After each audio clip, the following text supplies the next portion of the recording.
What up, guys? It's me, Metro Tundra Gamer here, and this is Star Ocean Till the End of Time, a 2003 action RPG on the PlayStation 2, developed by Tri-Ace and published by Square Enix. This is canonically the latest entry in the Star Ocean timeline, but this is actually the third game released in the franchise, and it came out in 2003 here in the West. Now, in Japan, there was the original version, and then there was a director's cut. What we ended up getting in the West is the director's cut, and this is a game that comes on 2 discs. So you basically have the first half of the story on 1 disc, and essentially the entire game world on the 2nd disc, but the second half of the story is on that 2nd disc. And this was the first ever action RPG I ever played. Now, you play as the main character, Fate Lion God,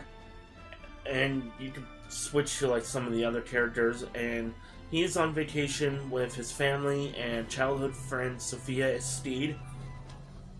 where these two, they are basically the main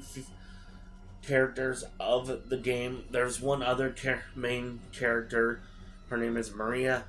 and after shit hits the fan, the entire resort that they're on this beach resort planet, they all have to evacuate, and Fate ends up being separated from everyone that he was with, and he gets into an escape pod and ends up crash landing on a high fantasy planet where he runs into trouble immediately, and then he meets up with a anti-Federation organization member of this group called Quark, and he meets up with one of the members named Cliff, who is a Klausian, and he ends up taking Fate back to his ship so he can meet with the leader of Quark, but things don't go right the first time, and they wind up on another fantasy planet where they end up having to help out in a war between 2 nations, and from then on the journey just gets even more big and crazy, and there's a huge plot twist towards the end of this game, and it has really fun combat gameplay, a lot of exploration, really cool dungeons, and I honestly really loved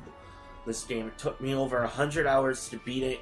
and there's a whole lot more post-game, and I highly recommend it if you really want to get into the Star Ocean series. It is available on PlayStation 4/PlayStation 5 digitally, but if you want to get it physically, it's only on PlayStation 2.